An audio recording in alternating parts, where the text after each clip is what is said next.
So hi everyone and welcome to a new edition of You and I Boro with myself, Scott Wilson, and Dom Shaw from the Northern Echo. You all right, Dom? I'm all right. Well, other than the got absolutely drenched. This is my third set of clothes I've had on today. It's only 9:20. I've been absolutely drenched twice. Minging out there. Autumn has arrived, hasn't it? It's thoroughly miserable. There'll be more pictures like AFC Wimbledon's this weekend. There will. Speaking of miserable, it's not quite miserable, but it's not really been the week and the start we were hoping for, has it? We'll have a quick look back at Sunderland, and I stress the word quick there because I think we can probably gloss over that, but we'll probably get our teeth into more the questions that it raises and the issues that have been bubbling around in Planet Boro this week, and then obviously we'll throw it ahead to Stoke at the weekend, which is looking like an increasingly big game for Michael Carrick and his side. It's Thursday morning, so we are recording this before Michael Carrick's press conference. So apologies if anything massive comes out of that changes what we're about to talk about.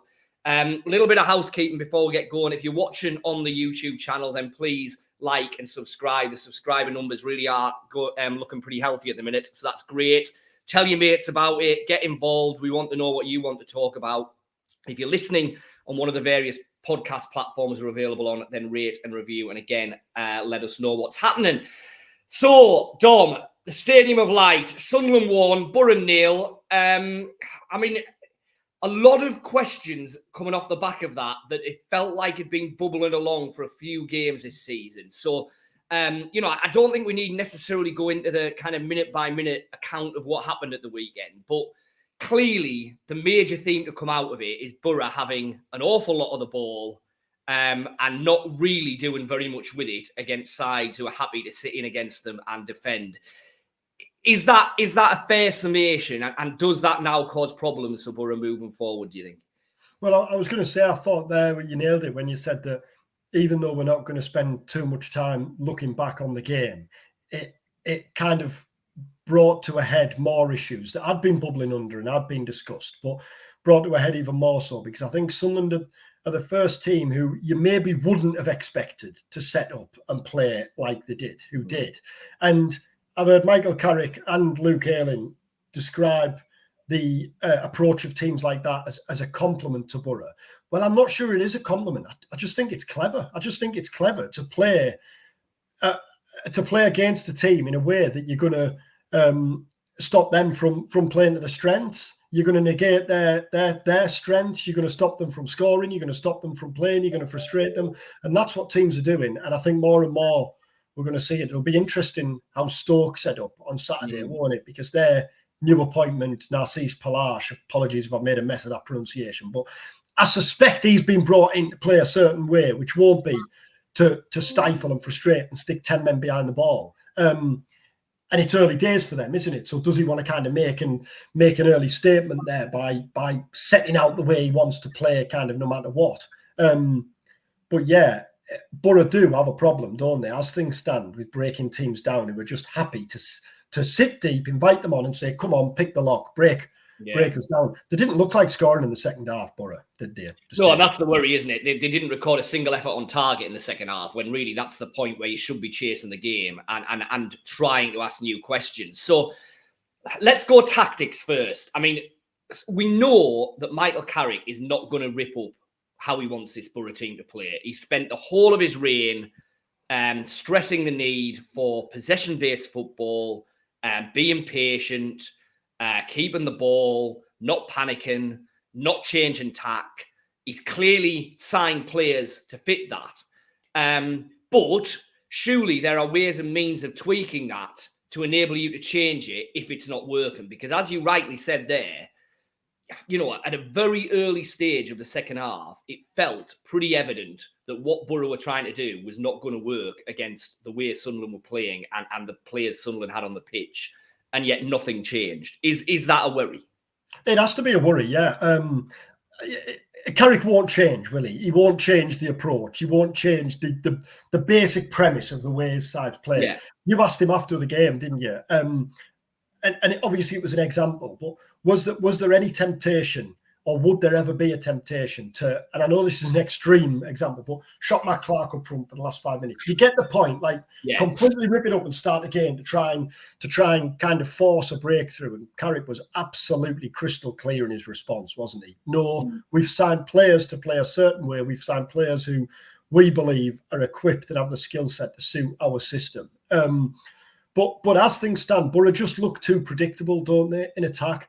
Now, is that because it's not as quick as Carrick is like it to be? Would he like? Because I think of the first 15, 20 minutes against Preston, for example, when Boro were real high intensity, high tempo and caused Preston no end of problems. But then in the second half against Sunderland, there were examples. There were times, weren't there, when it was pass sideways on the edge of the box.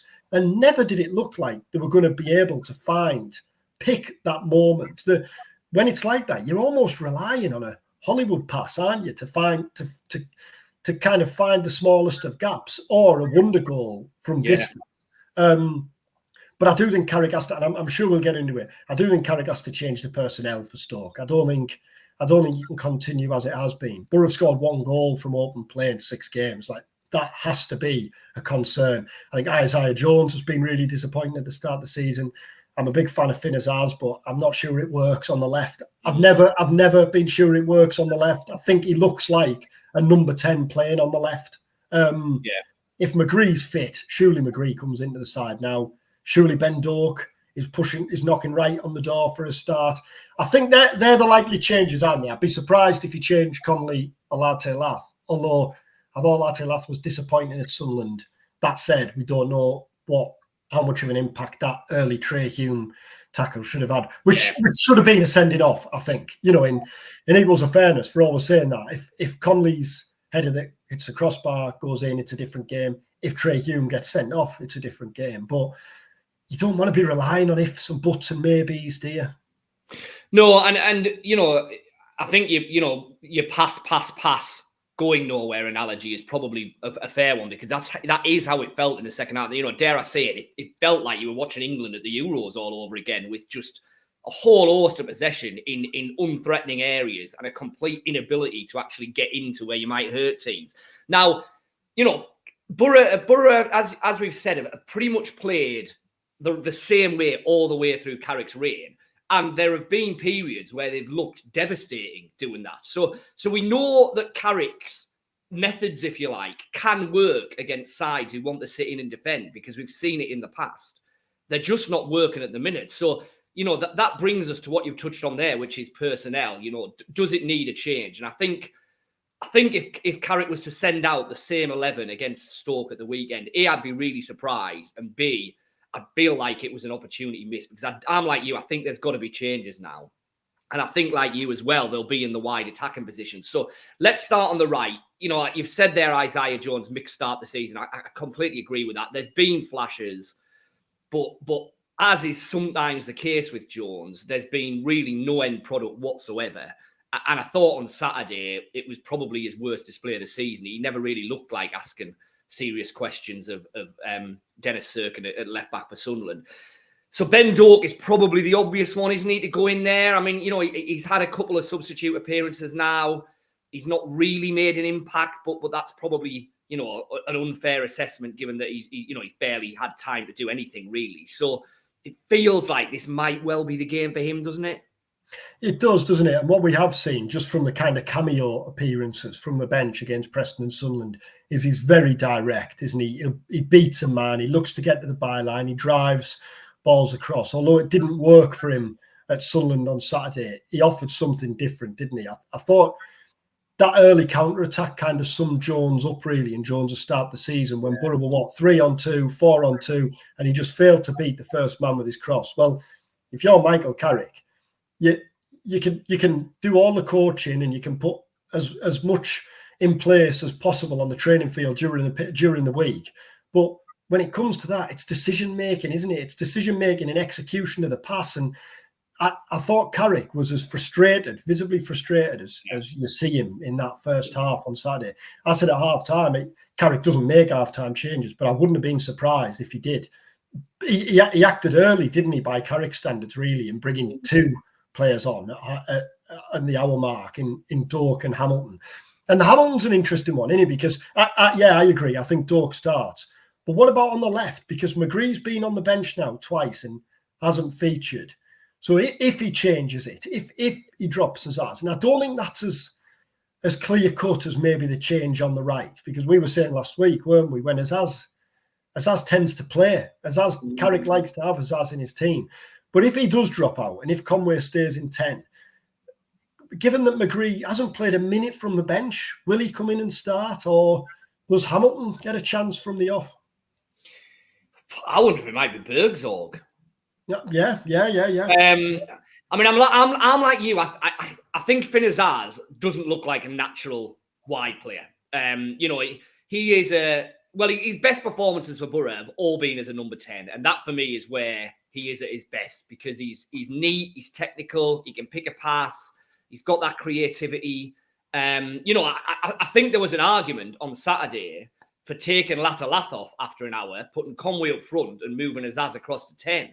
That was a change that I thought maybe might have helped Boro ask slightly different questions. Because I'm with you, Latalath just didn't look on it, I didn't think, at the weekend. And maybe, in fairness to him, that was the after effects of a pretty dreadful challenge from Hume early on. But I also agree with you. I think Carrick really likes Azaz, so I don't think it's nailed on that Azaz doesn't start this weekend. If he doesn't, I wonder if Bergzorg might be the more direct option.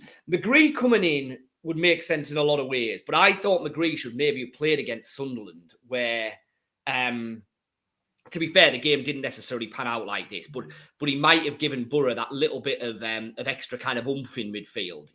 He is a more all-round midfielder, isn't he, than an out-and-out winger. Whereas Bergzorg's that bit more direct, and you just wonder if Stoke are going to sit in, and if Boro are again going to have a lot of the ball.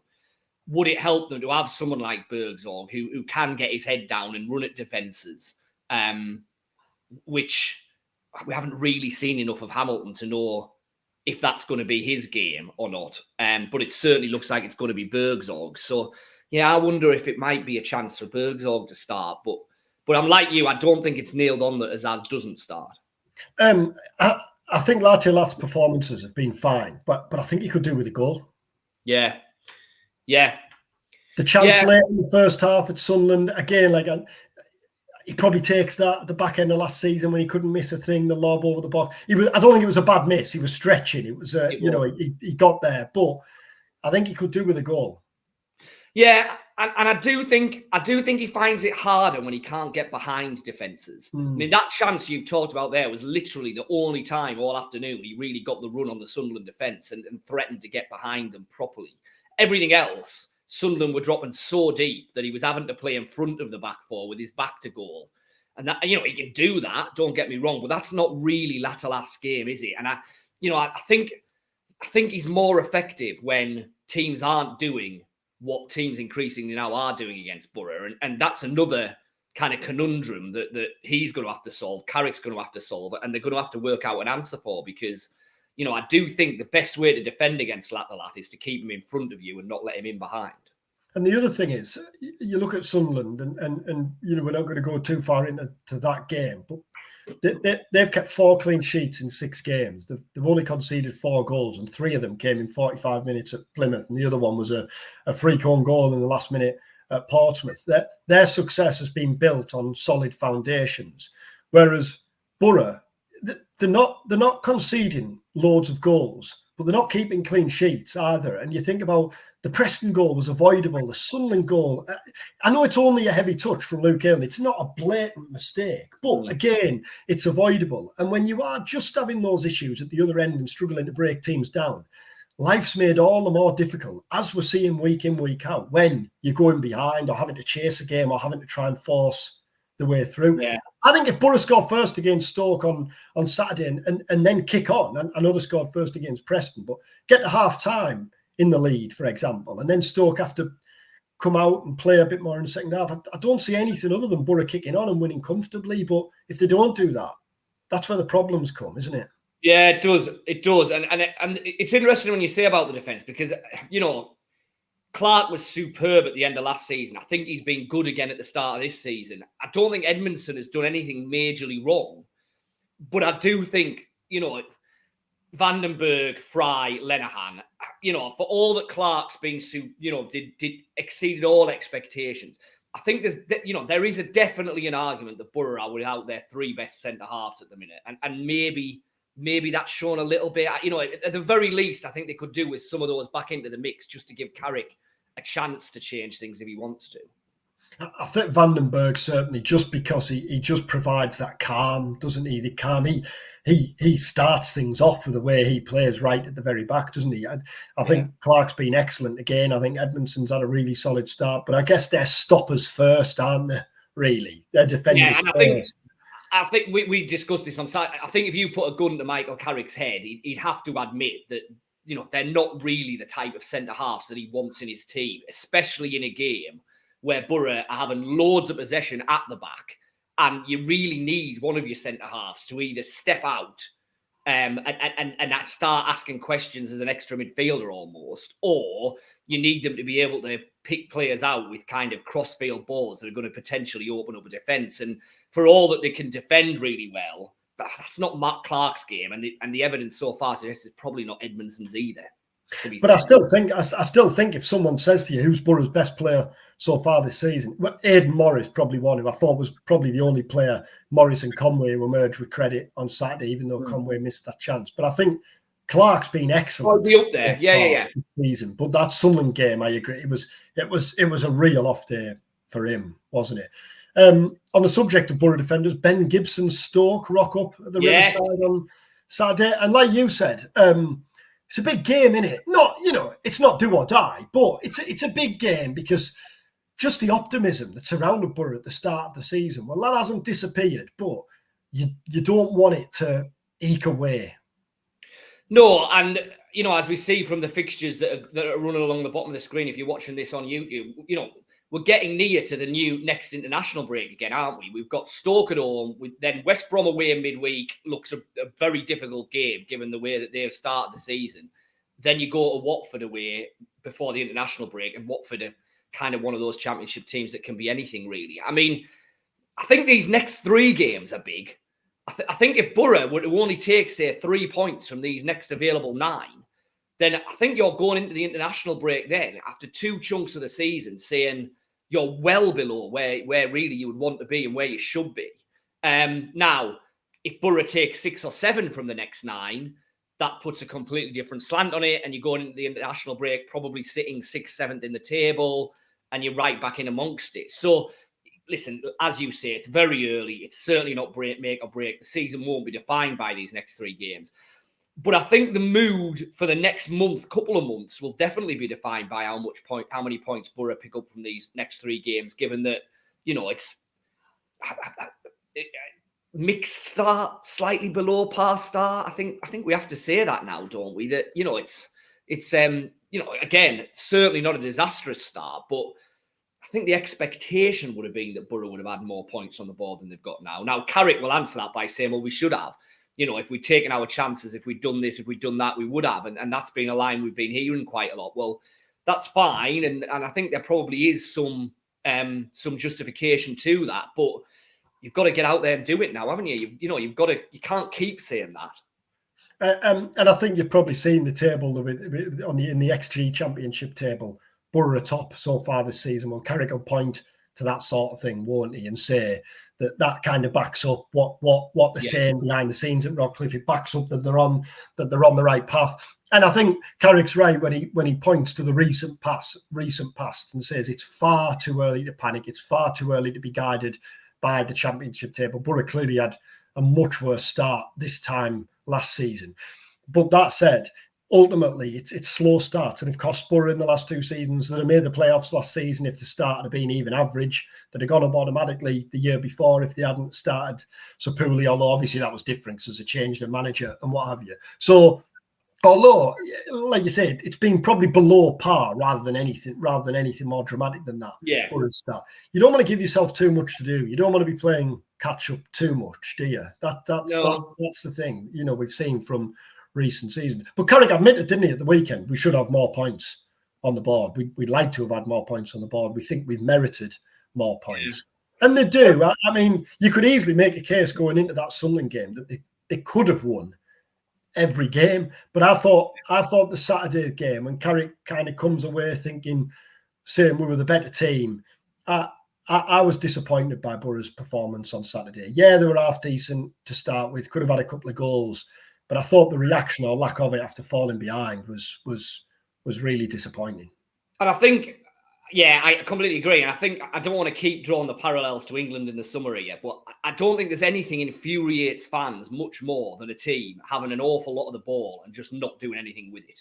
I think that supporters find that more infuriating than your team getting played off the park, because if you get played off the pitch and get thoroughly beaten, well, okay, it's either a bad day at the office or you're not good enough or whatever. But when you've got the possession, when you've got the ball, when you've got the players on the pitch who you think should be influencing the game and doing something about it, then I think that really infuriates supporters. As I say, as we saw all through the summer and probably as we've seen in the last couple of weeks. I don't want to go through every player in the squad and every player on the pitch, because that'll take us forever and it's probably not fair. But I just wanted to raise one. I think got under the radar a little bit. Hayden Hackney, his start the season, because on Saturday he was up against Chris Rigg, Dan Neil, Joe Bellingham, who, it feels like his career trajectory is at a similar kind of point to those three players. I mean, to be fair, Rigg is at a much earlier stage, and obviously he got the goal and Sunderland are raving about him. But probably Joe Bellingham and Dan Neil, Hayden's at that kind of point. And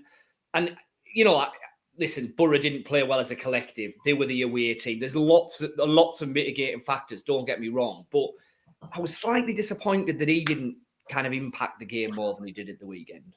Yeah, I think I don't think he's had a bad start to the season. I've seen, and I understand that, and I've seen plenty of fans saying that he has had. I don't think he's had a bad start to the season. I don't think he's had a great start to the season. I don't think he's had a good start to the season either. But he was poor on Saturday, wasn't he? I think he'd hold his hands up and say that wasn't a great game. And I think the disappointment there is that early game, the Swansea game, and the very early signs of the Morris-Hackney partnership were really promising. I still think that partnership could be a real strength for Boro this season. I think what you would say is they're probably still working each other out. It's still pretty early days. I think we've all been surprised, haven't we, by just how impressive Morris has been so quickly. But he is a different player to Johnny Howson, isn't he? He's a different player to Johnny Howson, and therefore Hackney will have to adapt his game to suit. I think what would be interesting is if Howson was fit. If Howson was fully fit now, what would Carrick have done for 2 or 3 of the games? Yeah. Because although Barlas is fit, Barlas is slightly below those 3 in the pecking order, isn't he? And I think we've seen that just from selections in over the course of a year or so now. So I don't think Hackney had been dropped. I think Carrick wants Hayden Hackney fully fit in his team. But yeah, if Howson was fully fit again, would he tweak to find a way to maybe get the best or to bring the best out of Hackney? I don't know how he does that. I mean, he's played him in different positions in the past, hasn't he? I don't think he does that. I think he's a midfielder, isn't he? He suits that too. But it'll be interesting to see how that dynamic progresses moving forward. Yeah, and I do think if we're having that conversation, I think you've got to bring Conway and his role into that mix as well, because, they're almost playing as a triangle, aren't they, with Conway there as a 10. And I think in a game that's open and is going to and fro, I think that's absolutely fine. But in a very tight, congested game like Saturday, where you're playing against opponents who are just sitting in against you, is there an element where Hackney is almost wanting to get into the positions that Conway is getting in at the minute? And I think, I think how that gels and how that works is still to be ironed out, because Conway, for me, feels like a very different number 10 to any of the, to either Chuba when he was playing there or Finazaz when he was playing there. He is, he's kind of I suppose a bit like Chuba, but he's a striker played as a 10 whose first thought is to get in amongst it and get in the box and make those thrust and runs and do all of that rather than sit and be a creator. Well, are some of those runs what Hackney is best at? Arguably. So you've got to gel that together, I think, as well. Because he's still very much playing on the front foot, Hackney, isn't he? I think of that game against Preston, and I know that he got a fair bit of stick well, on social media from some fans I'd seen after the game, and I thought, oh, that seemed a bit harsh. I thought Hackney was okay in that Preston game, but in the first 20 minutes or so, he had 2 or 3 shots from the edge of the box. He got himself in and around those areas. I think one of the problems he's had is he's so often in games he's getting the ball in 3, 4, 5 games now, and he's greeted by 2 banks of 4 and 5 players in front of him, and he's having to pick the lock, isn't he? And that's when it's sideways and sideways because he can't find that pass. Well, that's not when Hackney's at his best, is he? No. That Hackney's at his best when he's driving, when he's travelling with the ball, when he's spraying passes around. So I think Hackney's probably a victim of the way teams have set up and frustrated Boro, which again is another challenge for Carrick, isn't it? Another challenge to try and overcome. So we've touched on Stoke then. I mean, like you say, it will be interesting to see how they set up. Although, given what Preston and Sunderland have kind of done, setting up a certain way against Boro, I'd be staggered if Stoke didn't, at least to a certain degree, attempt to mimic those type of tactics. I think you said it earlier. It feels like a game where the first goal is going to be absolutely crucial, and it feels like that a lot with Boro at the minute, doesn't it? Because that then dictates to a large extent what the opposition can or can't do. Yeah.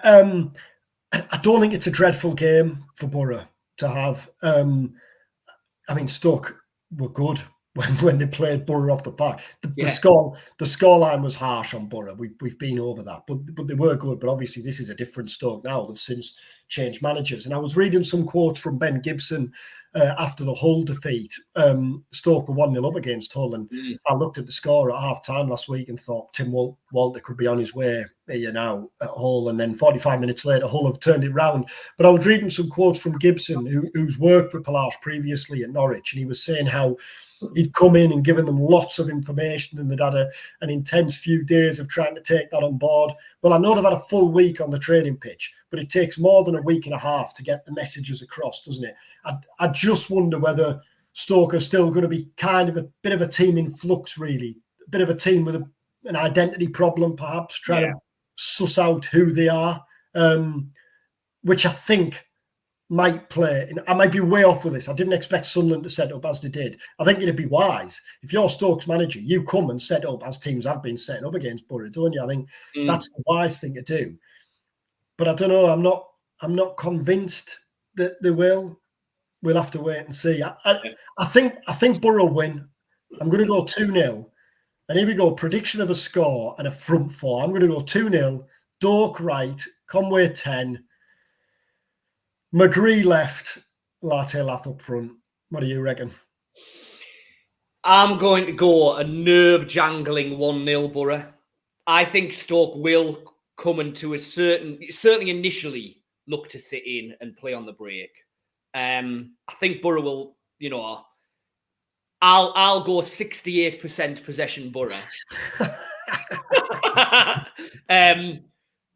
I think if they keep chipping away, they'll get there. I'll go Latte Lath to break the duck on about 68 minutes, just as the tension's starting to build a bit, just as the grumbling starting. He does the job. It just feels like a game where Boro just have to get over the line, doesn't it, really? We know that it's just start getting into some rhythm and everything. Front four, I think Doak will start. I think it might still be Azaz. I'll go Doak, Conway, Azaz, Latte Lath. Someone had replied to something I'd tweeted out a couple of weeks ago saying there's a Matt Crooks shaped hole in the Boro side. And the last few weeks definitely stinks of the type of games where Crooks had nicked a late winner or had nicked something in one of them. You can definitely argue there's a Matt Crooks shaped gap in the squad. Because I think had Crooks been on the bench on Saturday, for all that Carrick says. Well, I think that was the point. I think he would have been on for the last 20 minutes, wouldn't he? Almost. Yeah, to mix it up. Yeah, and he did have a knack, didn't he, of just getting himself in the right place at the right time when you're chasing a game like that. You're at the Riverside on Saturday, so I tell you what the safest bet of the season is. I'm confidently predicting this is the first outing for the Domshaw Winter Court. Well, it feels like a proper winter court Saturday, doesn't it? Well, I was going to say I'll stick the fleece on, but I've got a fair bit of trouble for that. Well, not I was going to swear there. A fair bit of stick, I'll say, for that on social over the weekend. It is a wild place. Yeah, We've seen it on here, I think, haven't we? We've seen it on here. I was going to put it on this morning because it's chilly this morning, but then I thought, no, Yeah. I'm not, because I know where the conversation will go Can't with do it. it. Yeah, It's definitely winter court. Definitely winter court territory, isn't it? It's got to be. It's got to be. It's got the potential to be a wet and wild afternoon, I would have thought, at the Riverside. But let's insert Stoke cliche here. Yeah, can Stoke do it on a wet Saturday at the Riverside? We'll see. Well, we'll find out, won't we? We'll find out, and we'll be back next week to pick through the bones of what hopefully is a better day for Boro and signs of a corner being turned. So hope you have a good weekend. Hope you stay dry and warm if you are going to the game. Hope that Boro give you something to cheer. As I say, we'll be back next week. Not quite sure when. Probably we'll try and squeeze one in at the start of the week before the West Brom game, kind of reflecting and looking forward. Bit of a double header.